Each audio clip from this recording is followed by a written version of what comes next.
Dito sa Papa Dudut Stories, ikaw ay hindi nag-iisa.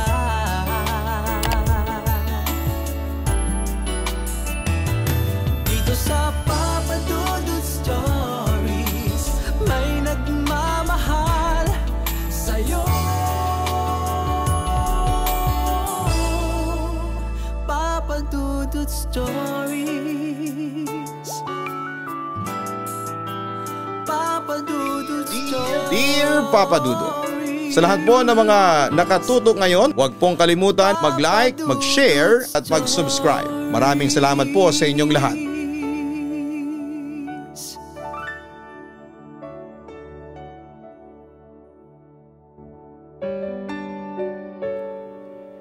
Isa sa naging dahilan ng pagkasira ng isang pamilya ang pakikiapid ng isa sa mga magulang. Dito papasok ang tinatawag nating kabit. Marami ang galit sa taong pumapatol sa may pamilya o may relasyon na. Lalo na ang isang anak na nasira ang pamilya ng dahil sa ganitong senaryo. Hindi po natin siya masisisi kung magalit siya sa taong sa tingin niya ay dahilan kung bakit nawasak ang buo niyang pamilya.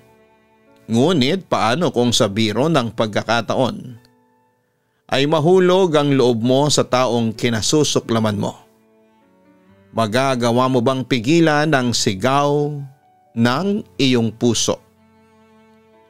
Dear Papa Dudut, naniniwala na ako sa kasabihan na huwag magsalita ng tapos dahil baka sa huli ay kainin mo lamang ito.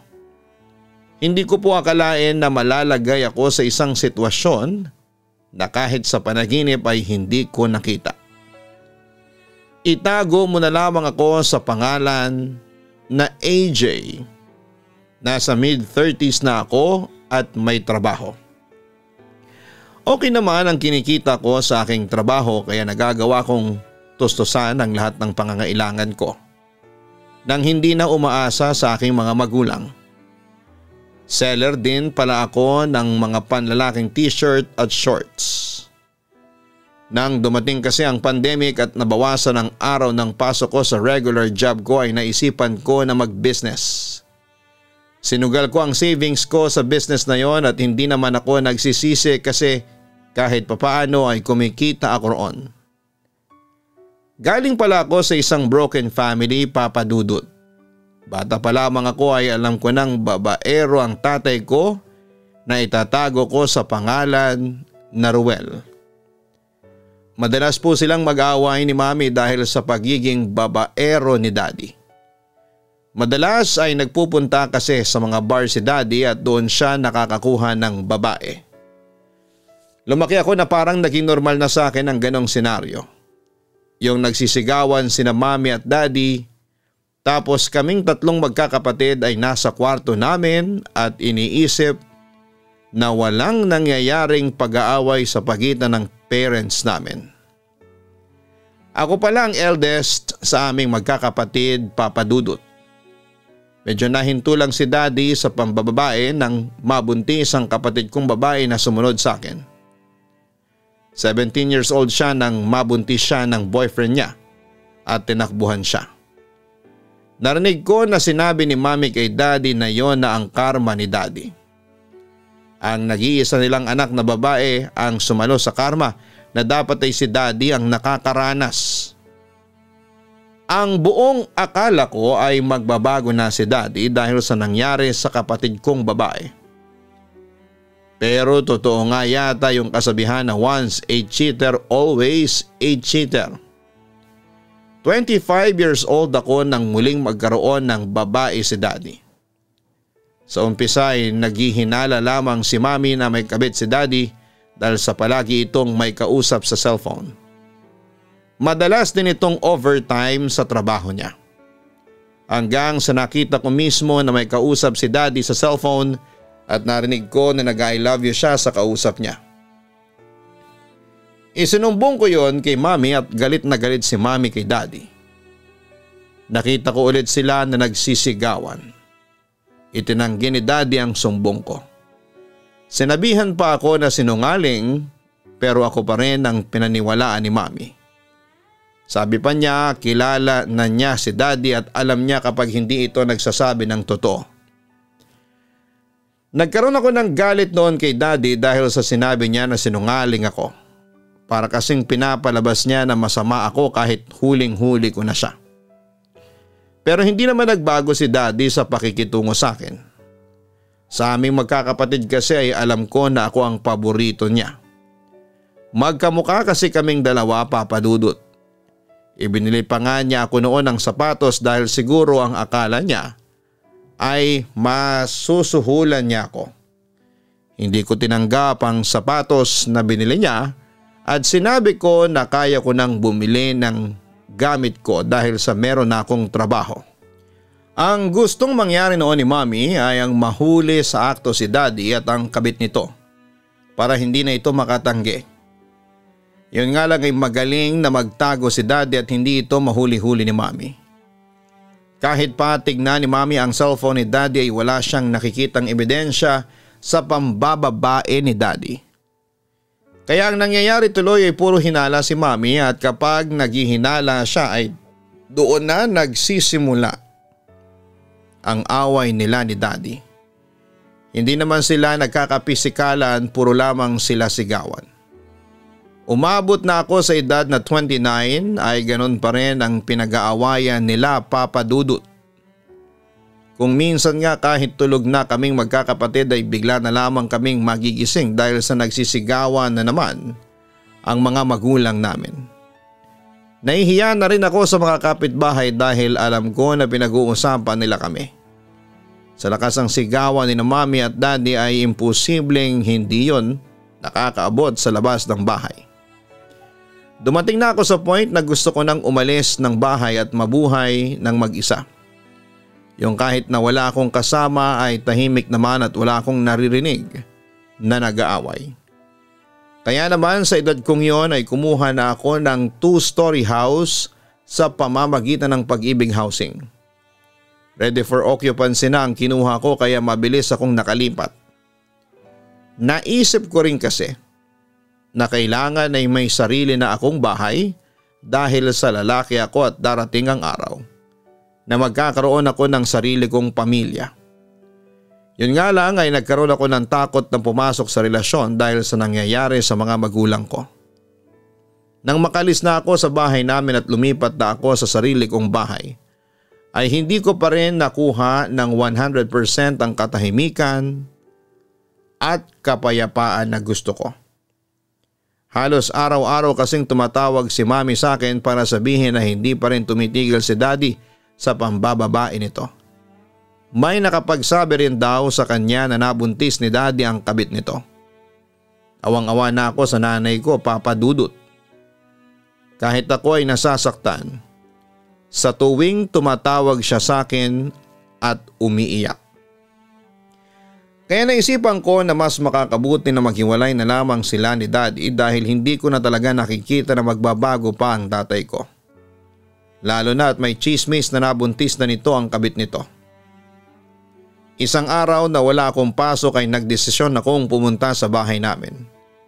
Sinakto ko na naroon si Daddy para magkausap kami ng personal. Sa kwarto ko kami nag-usap, lalaki sa lalaki. Ama sa anak, Papa Dudut. Daddy, umamin ka nga sa akin. May kabit ka ba talaga? Sana naman ay huwag kang magsinungaling sa akin kung ayaw mong tuluyan akong magalit sa'yo. Seryoso kong turan sa tatay ko. Matagal bago nakasagot si Daddy. Ilang beses ko pang inulit ang tanong ko bago siya nagsalita. Oo AJ, may ibang babae ako. Si Risa. Matanda lang siya sa iyo ng 2 taon pero matured na siyang mag-isip at naiintindihan niya ako. Pag-amin ni Daddy. Pumatol ka sa halos kaedad ko. Hindi makapaniwalang bulalas ko. Daddy, nag-iisip ka ba? Hindi mo na ba talaga mahal si Mami kaya mo ito ginagawa sa kanya? Dugtong kong tanong. Masakit man na marinig mo pero hindi ko na mahal ang mami mo. Si Risa na ang mahal ko ngayon. Umuuwi na lang ako rito sa bahay dahil sa may anak kami at kasal kaming dalawa. Wika pa ni Daddy. Inamin din sa akin ni Daddy na totoong nabuntis niya si Risa. Sa pagkakataon na yun ay sinabi ko na kay Daddy ang totoong pakay ko. Daddy, magpakalalaki ka na lang sa pagkakataon na ito. Kung hindi mo na mahal si Mami at magkakaroon ka na ng anak sa kabit mo ay mas mabuti pa na hiwalayan mo na lang siya. Hindi ko na kaya na palaging tumatawag si Mami na umiiyak dahil sa kalokohan mo. Huwag mo na kaming isipin ang mga anak mo dahil matagal mo na kaming hindi iniisip simula na ng babae ka. Palayain mo na lang si Mami kaysa araw-araw siyang nasasaktan ng dahil sa panluloko mo sa kanya. Matigas kong sabi kay Daddy. Hindi na nakapagsalita si Daddy sa sinabi ko na yon, Papa Dudut. Natahimik siya at naluha. Ngumiti siya sa akin at lumabas na siya sa kwarto ko. Alam ko marami sa mga listeners mo, Papa Dudut, ang sasabihin na ang sama ko para gustuhin na maghiwalay ang mga magulang ko. Pero ayaw ko ng habang buhay na nakikita o nalalaman na nasasaktan ng nanay ko. Alam ko na napakabuti niyang ina sa aming magkakapatid at hindi niya deserve ang lokohin. Mas gugustuhin ko pang masaktan si Mami dahil sa hiniwalayan siya ni Daddy. At iiyak siya ng ilang buwan o taon. Kesa naman sa habang buhay siyang magpapakamartir. Dahil sa walang naging sagot si Daddy sa sinabi ko ay hindi ko alam kung ano ang gagawin niya. Umalis ako sa bahay namin ang araw na yon na hindi sigurado sa mga susunod na mangyayari sa aking pamilya. Makalipas nga ang 2 araw ay nagulat ako ng pag-uwi ko ng bahay ay nandun si Mami. May duplicate key kasi siya ng bahay ko just in case na gusto niyang magstay sa bahay ko. Napansin ko kaagad ang namumugtong mga mata ni Mami at ang una kong naisip ay nag-away na naman sila ni Daddy. Pero nagkamali ako nang sabihin ni Mami na nakipaghiwalay na si Daddy sa kanya at inamin na nito ang lahat. Inamin na rin ni Daddy kay Mami ang tungkol kay Risa at ang pagkakabuntis nito. Nagdesisyon daw si Daddy na umalis na sa bahay namin para makasama si Risa. Hindi naman daw makakalimot si Daddy na magbigay ng sustento kay Mami.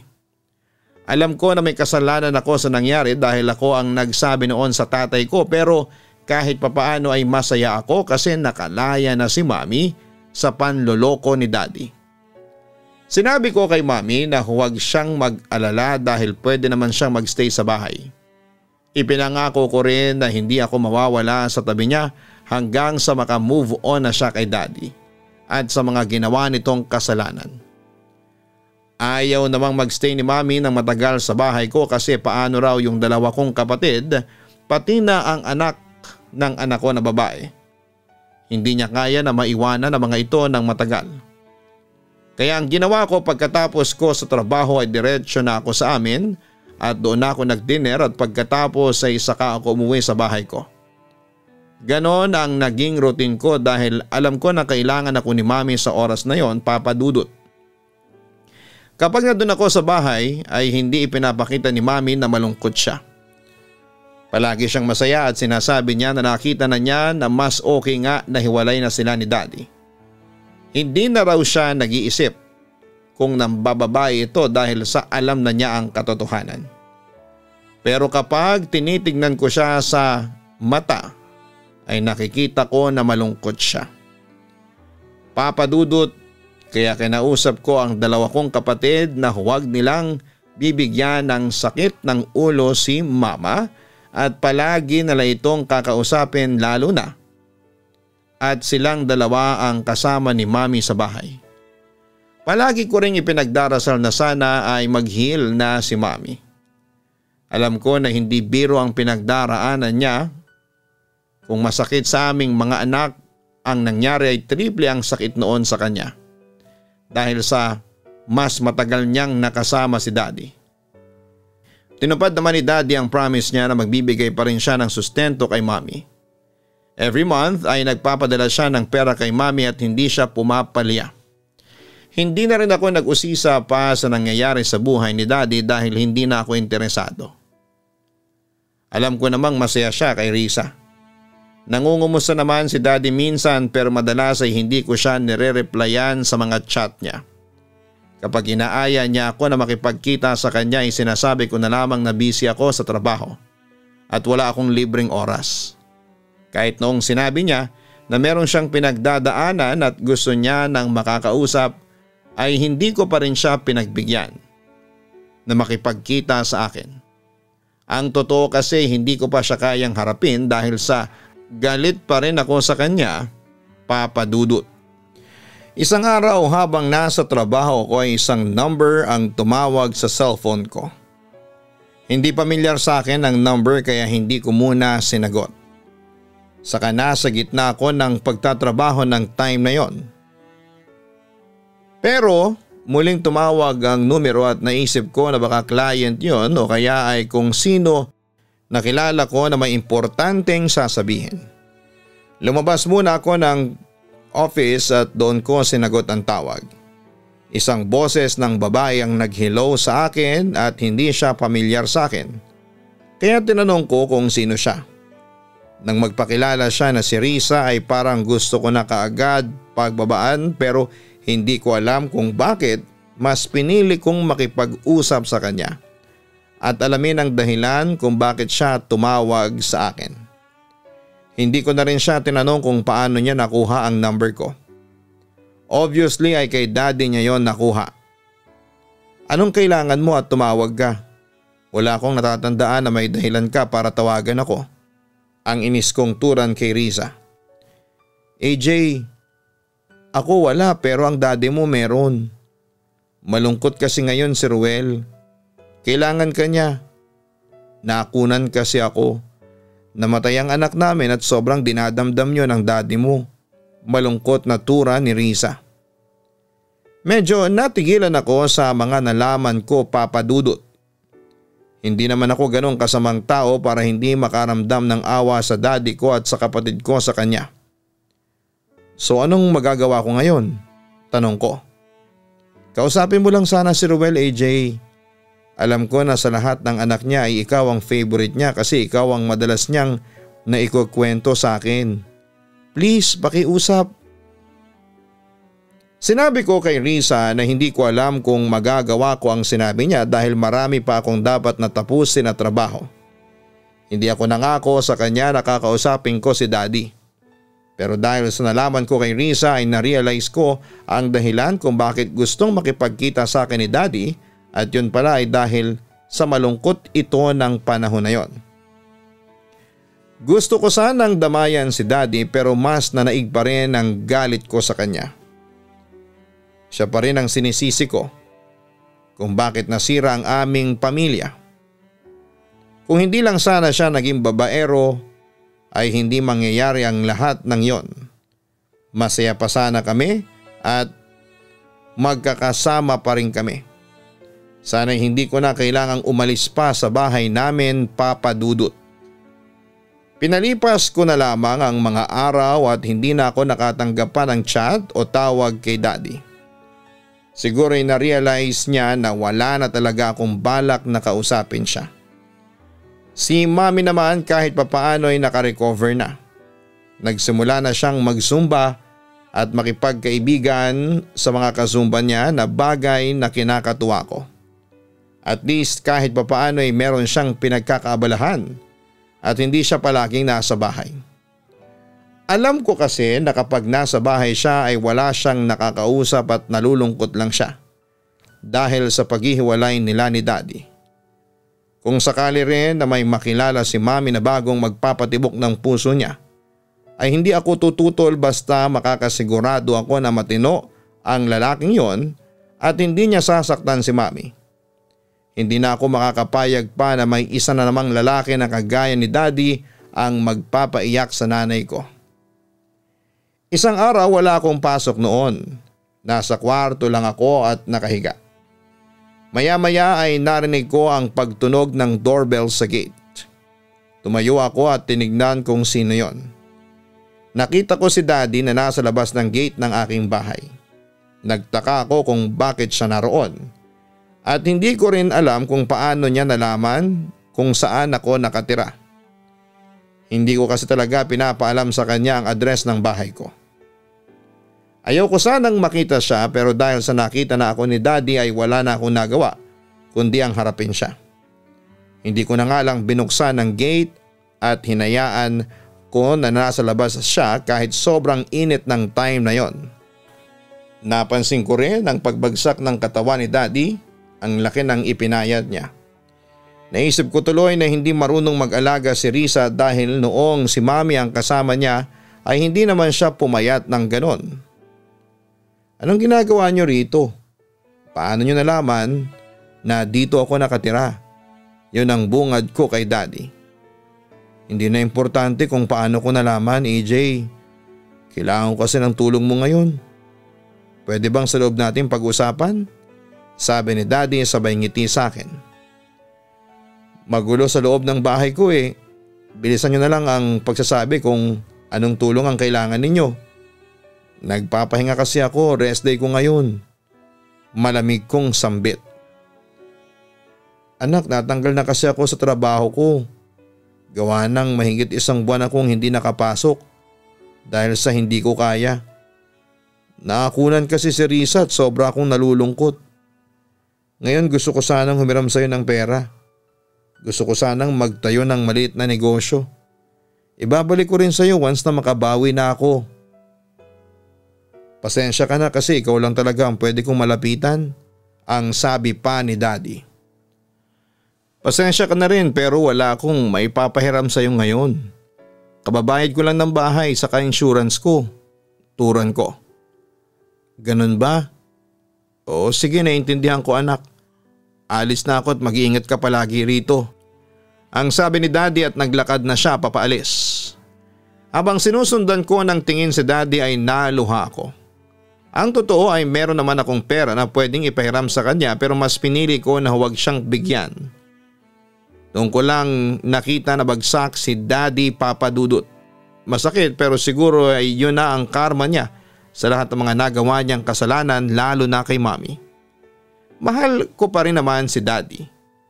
Hindi ko naman kayang itanggi na siya pa rin ang tatay ko na minsan ko nang hinangaan. Pero siguro ay kailangan niya ring mahirapan upang ma-realize niya ang lahat ng mga pagkakamali na kanyang nagawa. At sana'y hindi pa huli ang lahat upang siya ay magbago o itama niya ang lahat ng kanyang pagkakamali. Makalipas ang ilang araw ay dumalaw ulit ako sa bahay namin. Hindi na ako pumupunta roon ng araw-araw lalo na't alam ko na medyo okay na si Mami dahil sa bago niyang pinagkakaabalahan. Nang makausap ko si Mami ay sinabi niya sa akin na naghihirap na raw pala sina Daddy at Risa. Masaya pa niyang sinabi na natanggal daw si Daddy sa trabaho at sabi pa niya ay kinakarma na si Daddy.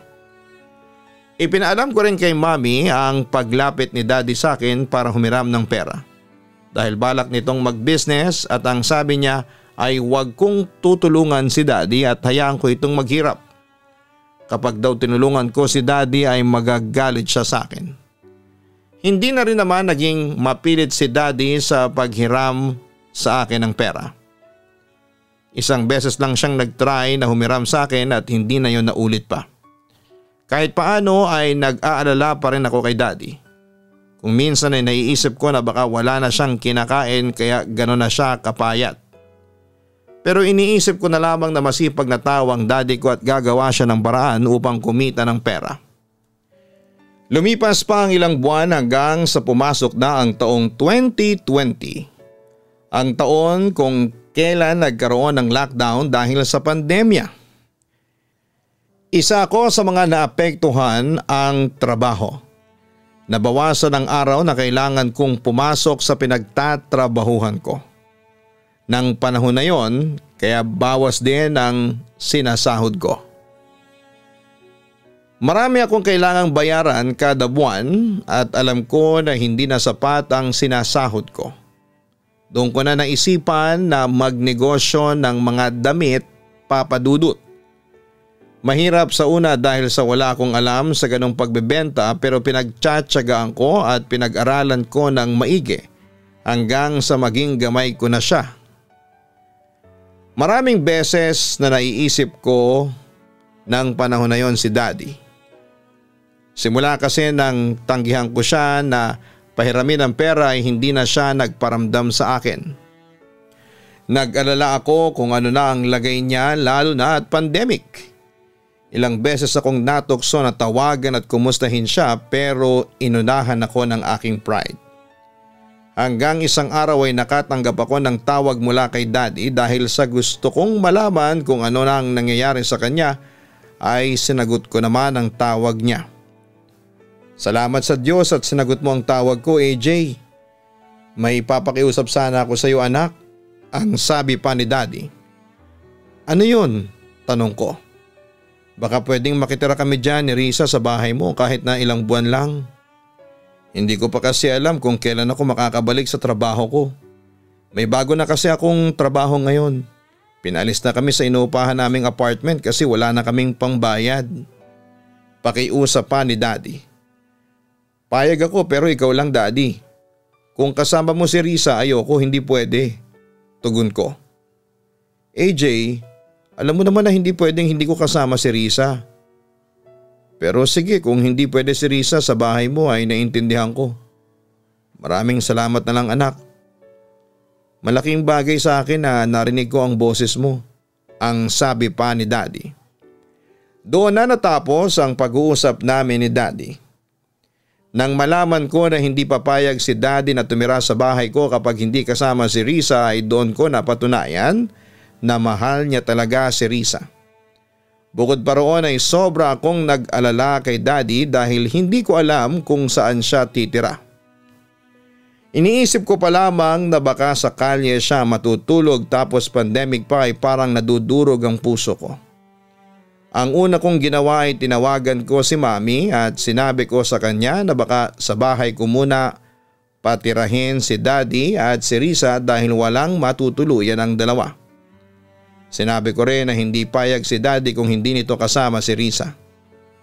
Nagulat ako sa agad na pagpayag ni Mami. Wala raw problema, kahit daw manloloko ang asawa niya ay tatay ko pa rin yon. Baka rin daw kung ano pang mangyari kay Daddy kung magpagala-gala ito. Kaya kahit na ayoko na tumira si Risa sa bahay, ay tinawagan ko na si Daddy at sinabi ko na payag na ako na doon muna sila ng kabit niya sa bahay ko hanggang sa makabalik siya sa pagtatrabaho. At may kakayahan na ulit siyang makapagbayad ng tirahan nila. Tuwang-tuwa si Daddy sa pagpayag ko, Papa Dudut. Alam ko na naiyak pa siya base sa boses niya habang kausap ko siya sa cellphone. Aniya ay pupunta na raw sila ni Risa sa bahay ko sa araw na yon. Yun pala ay nasa labas na sila at talagang pinalayas na sila sa inuupahan nilang apartment. Ang akala pangaraw ni Daddy ay sa lansangan sila matutulog kaya gano'n na lamang ang pasasalamat niya sa akin. Hindi ka lang sa akin dapat magpasalamat kundi pati kay Mami. Kung hindi siya pumayag ay hindi rin ako papayag. Gusto ko ay alam ni Mami na dito kayo sa bahay ko titiran ni Risa ng pansamantala. Ang turan ko. Pakisabi sa Mami mo na maraming salamat ha mula sa amin ni Risa, ang wika pa ni Daddy. Mas okay siguro kung ikaw ang magsabi niyan sa kanya, ang turan ko. Nahiya na akong kausapin ng Mami mo, AJ, sambit pa ni Daddy. Makalipas ang isang oras after namin mag-usap ni Daddy sa cellphone ay dumating na sila ni Risa sa bahay ko. Puro mga damit lang ang dala nila. 3 buwan na raw kasi ang utang nila sa renta at nagkasundo sila ng landlady nila sa apartment na ang mga gamit na lang nila ang ipangbabayad para wala na silang utang. Nang makita ko ulit si Daddy ay lihim akong naawa sa kanya dahil bukod sa pumayat siya at tumanda pa siyang tignan. Talagang nakita ko ang itsura niya na naghirap siya simula nang sumama siya kay Risa at feeling ko lahat ng kamalasan ay nasalo na niya. Ang pangit mang sabihin pero yun na nga yatang naging karma ni Daddy sa panlolokong ginawa niya noon kay Mami. Iyon ang unang beses na nakita ko sa personal si Risa, Papa Dudut. Sa totoo lang ay maganda at sexy si Risa. mukhang maalaga sa katawan at sa kanyang sarili. Naisip ko na mas naasikaso pa niya ang sarili niya at nakalimutan na niyang asikasuhin si Daddy. Pinagamit ko sa kanila ni Daddy yung isang kwarto sa second floor na guest room. After nilang mag-ayos ng mga damit nila ay kumatok si Daddy sa kwarto ko at humingi siya ng pasensya sa akin dahil ako pa raw ang naabalan nila ni Risa. May magagawa pa ba ako? Kahit na sinaktan mo si Mami ay tatay pa rin kita at hindi ko lang maintindihan ay kung bakit kailangan kasama mo pa si Risa dito. Bakit hindi mo na lang siya pauwiin sa probinsya niya? Kahit ako na ang sumagot sa pamasahe niya, ang sabi ko kay Daddy. AJ, kung nasaan ako ay nandun din dapat si Risa. Saka wala na siyang mauuwian sa kanila. Ulila na siya, ang sabi pa ni Daddy. Saka tingnan mo nga ang sarili mo Daddy, ang payat mo na. Tapos si Risa ang ayos ng itsura. Halatang pinababayaan ka niya. Never naging ganyan ang katawan mo noon kay Mami, ang wika ko. Hindi sa pinagtatanggol ko si Risa pero kasalanan ko kung bakit ako naging ganito. Nawalan ako ng ganang kumain nung nawalan ako ng trabaho sa kanakunan si Risa. Pero ngayon ay naisip ko na ako lang ang kawawa kapag pinabayaan ko ang aking sarili kaya bumabawi ako ng pagkain ngayon. Sabi ni Daddy sabay ngiti. Simula nang sa bahay ko na tumira si Daddy at Risa ay hindi na ako naging komportable sa sarili kong pamamahay. Kay Daddy okay ako pero kay Risa ay hindi. Hindi ko kasi naisip na makakasama ko sa isang bubong ang kabit ng tatay ko. Ang babaeng naging instrumento para masira ang pamilya ko. Maraming masasakit na salita akong gustong sabihin kay Risa pero pinipigilan ko na lamang ang sarili ko. At umiiwas din ako sa mga drama. Stress na ako sa trabaho at business ko. Ayoko nang dagdagan pa. Isa sa mga napansin ko kay Risa ay ang pagiging masinop at masipag niya. Umaga pa lamang ay nagwawalis at nagpupunas na siya sa bahay. Siya na rin ang naglalaba at nagluluto. Isang beses pa nga ay nagulat ako kasi wala na ang maruruming damit sa kwarto ko. Tapos ay nakita ko si Risa na nasa laundry area at nilalabhan sa washing machine ang mga damit ko kasama ang mga underwear ko. Nahiya ako pero hindi ko na lamang pinahalata sa kanya. Sinabihan ko siya na huwag na siyang mag-abalang labahan ng mga damit ko kasi kaya ko nang gawin yon. Ipinagmalaki rin ni Daddy ang pagluluto ni Risa, masarap daw itong magluto. Sabi ko naman kung masarap magluto si Risa sana ay hindi siya pumayat ng ganon. Kagaya na lang ng magluto si Risa ng pork binagoongan. Talagang ibinida yon ni Daddy sa akin. Mas masarap pa rin ang binagoongan ni Mami. Sabi ko matapos kong matikman ang luto ni Risa. Pero ang totoo ay masarap talaga yon. May kulang ba? Para sa susunod ay mag-adjust ako sa panlasa mo? Ang sabi pa ni Risa. Hindi na lamang ako nagsalita kasi wala akong maisip na panglalait sa luto ni Risa, Papa Dudut. Hindi naman naging pabigat sina Risa at Daddy sa akin sa bahay. Si Risa ang gumagawa ng mga gawaing bahay na hindi ko nagagawa dahil sa nagtatrabaho ako. Si Daddy naman ay tinutulungan ako sa business ko. Siya ang nagpapak ng mga orders at kapag wala ako sa bahay ay siya na rin ang nagbibigay ng mga yon sa riders na magdi-deliver sa mga bumibili ng paninda ko. Paminsan-minsan ay tinatanong ako ni Mami kung kumusta na sina Daddy at Risa. Sinasabi ko na okay lang pero kung ako sana ang papipiliin ay ayoko na nandun sila sa bahay ko dahil hindi ako komportable na kasama si Risa. Makalipas ang ilang buwan ay sinabi sa akin ni Daddy na maghahanap na ulit siya ng trabaho dahil gusto niyang makatulong sa akin kahit papaano. Saka para magkaroon na raw sila ng pera ni Risa at makapaghanap na ulit sila ng bagong matitirhan nila. Hindi ko naman siya pinigilan para makaalis na rin sila ni Risa sa bahay. Kung si Daddy lang sana kahit sa bahay ko na siya forever. Pero dahil kasama si Risa ay ayoko. Sa paglipas ng mga buwan, hindi ko maitatanggi na maraming magagandang katangian si Risa kaya siguro ay minahal siya ni Daddy. Bukod sa maganda siya ay maasikaso rin siya kay Daddy. Ito ang palaging nagpapaalala kay Daddy ng mga dapat gawin ni Daddy. Kung minsan ay nahuhuli ko sila na nag-uusap at kitang-kita ko sa mga mata ni Daddy kung gaano niya kamahal si Risa. Kaya lang sa kabila ng magagandang katangian ni Risa ay hindi pa rin maaalis sa isipan ko na siya ang kabit ng tatay ko. Agad namang nakahanap ng trabaho si Daddy at nang magsimula siya ay madalas na si Risa ang naiiwan sa bahay dahil meron din akong trabaho. Isang araw wala akong pasok at si Daddy ay meron, kaming dalawa lang ni Risa ang nasa bahay ng araw na yon. Pagkagising ko ay nakahanda na ang almusal. Akala ko ay nauna nang kumain si Risa dahil late na akong nagising pero sabi niya ay hinintay niya ako para may kasabay akong kumain. Dapat nauna ka na. Sanay akong kumain ng mag-isa, ang sabi ko. Ano ka ba, mas masayang kumain kapag may kasabay, ang sabi pa ni Risa. Habang sabay kaming kumakain ni Risa ay pasimple ko siyang tinitignan, Papa Dudut. Hindi ko maiwasang humanga sa kanya kasi maganda naman talaga siya.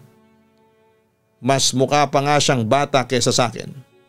Hanggang sa napansin na ni Risa na tinitignan ko siya kaya tinanong niya kung may gusto raw ba akong sabihin sa kanya. Huwag na raw akong mahiya. Hindi ka ba nagsisisi na pumatol ka kay Daddy ko? Parang anak ka na niya. I mean, marami naman lalaki dyan na kaedad mo. Usisa ko. Alam ko na maraming lalaki dyan na kaedad ko pero ang daddy mo kasi ay naiintindihan ako. Mahirap na maintindihan pero kahit na alam ko na may asawa na siya ay minahal ko pa rin siya. At pinili kong maging kabit. At sorry kung nasira ko ang pamilya ninyo nang dahil sa akin. Ang sabi pa ni Risa. Wala nang magagawa ang sorry mo. Saka tapos na ang lahat. Nagpapasalamat na lang ako na kahit papaano nakaka-recover na ang mami ko. Wika ko. Mas naging madalas pa ang mga araw na kami lang dalawa ni Risa sa bahay ko, Papa Dudut. Dahil na rin sa hindi pa bumabalik ang regular na pasok ko sa trabaho habang si Daddy ay Sunday lang ang pahinga sa trabaho niya. May isang beses na nasa kusina ako at lumabas ng banyo si Risa. Bagong ligo siya at nakatapis lamang siya ng tuwalya. Aaminin ko na tinablan ako nang makita ko si Risa sa ganong ayos. At doon na nagsimula ang pagnanasa ko sa kanya. Alam ko na mali dahil karelasyon siya ng tatay ko pero hindi ko mapigilan ang sarili ko na humanga sa kanya. Simula nang makita ko si Risa na nakatapis ng tuwalya ay tumatambay na ako sa kusina tuwing pumapasok siya sa banyo. Dumating na rin ako sa point na pinagpapantasyahan ko siya. At palagi akong palihim na nakatingin sa kanya sa tuwing nasa sala siya at mag-isa. Mahilig kasing magsuot ng shorts si Risa kapag nasa bahay lang dahil doon yata siya komportable. Nainggit na rin ako sa daddy ko kasi gabi-gabi niyang nakakatabi si Risa sa isang kama. Hindi ko alam, Papa Dudut, kung bakit ko yon nararamdaman kahit alam kong mali. Kahit na anong pigil ko sa sarili ko na huwag humanga at magnasa kay Risa ay hindi ko yon kayang gawin. Kapag pinipigilan ko ay mas lalong kumakawala. Hanggang sa naisipan ko na makipaglapit kay Risa dahil nagustuhan ko na talaga siya. Unti-unti ko na siyang kinakausap at hindi na rin ako nagsusungit sa kanya at wala akong kalam-alam na napapansin na pala yun ni Daddy. AJ, masaya ako na nag-uusap na kayo ni Risa. Gusto ko na maging close kayong dalawa dahil malapit siya sa puso ko. Ang sabi ni Daddy sa akin. Ayaw ko lang na may kinaiinisan ako sa sarili kong bahay. Nagpapaka-civil lang ako sa kanya. Pero hindi naman ibig sabihin nun ay gusto ko siyang makaklose pag sisinungaling ko. Alam mo anak, kung hahayaan mo lang na kilalanin ng husto si Risa, makikita mo na mabuti siyang babae. Ang wika pa ni Daddy. Walang mabuting babae na kumabit sa lalaki may pamilya na, Daddy.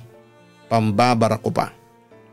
Habang lumilipas ang mga araw ay parang mas lalong tumitindi ang aking nararamdaman para kay Risa. May mga pagkakataon pa nga na natutokso na akong pasukin siya sa CR kapag naliligo siya.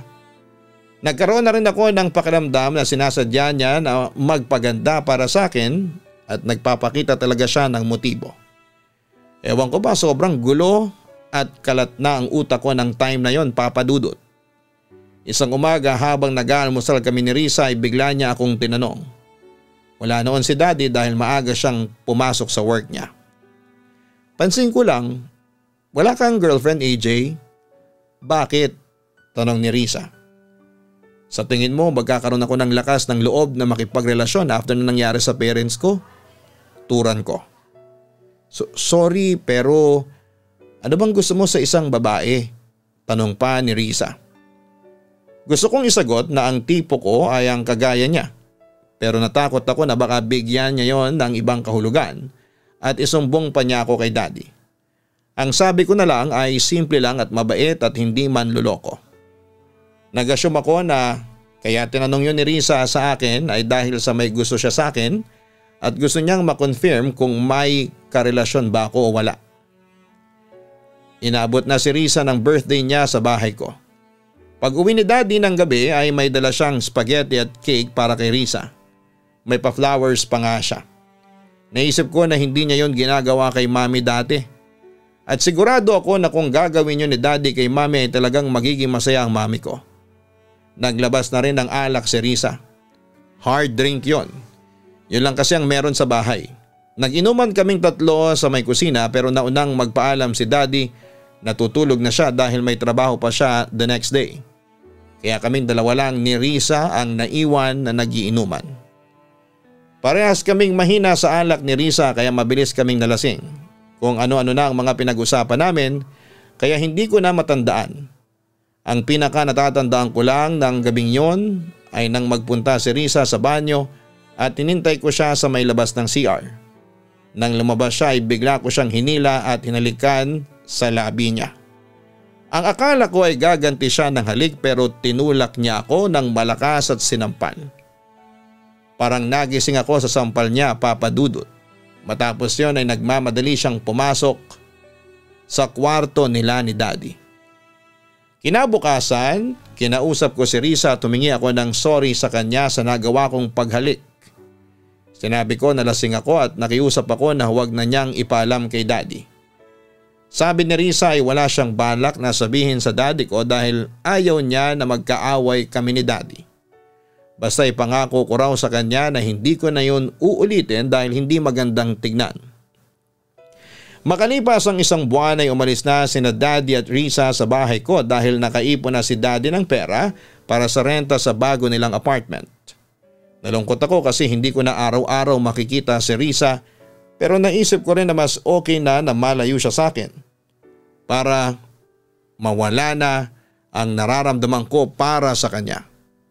Mag-iisang taon na simula nang umalis si Risa at Daddy sa bahay ko pero may mga pagkakataon pa rin na naiisip ko pa rin si Risa. May gusto pa rin ako sa kanya. Kaya mas lalo ako nawala ng gana na makipag-date sa ibang babae. Sa ngayon ay wala akong ibang gusto kundi ang mawala ang feelings ko para sa kabit ng Daddy ko. Alam kong mali itong nararamdaman ko, Papa Dudut. Totoo nga na mapagbiro ang tadhana. Kung sino pa ang hindi mo pwedeng mahalin ay yun pa ang tinitibok ng iyong puso.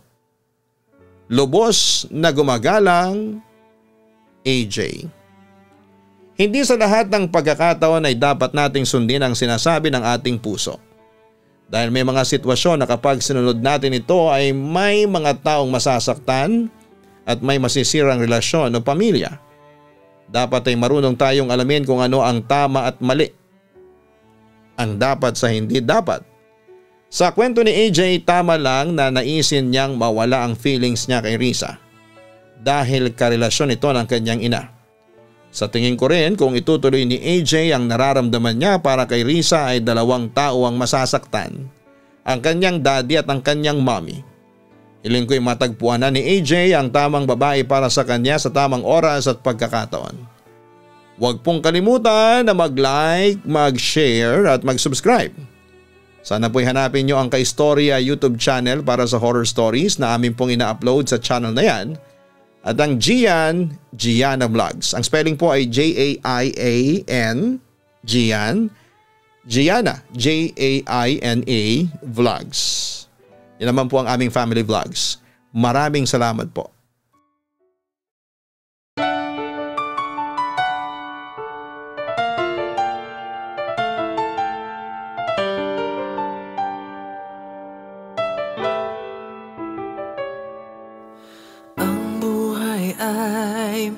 mahiwaga, laging may lungkot at saya.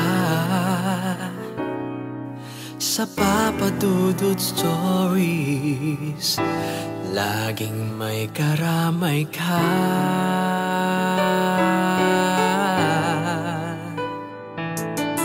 Mga problemang kay bigat, dito ay pakikinggan ka. Sa Papa Dudut Stories, kami ay iyong kasama. Dito sa Papa Dudut Stories, ikaw ay hindi nag-iisa.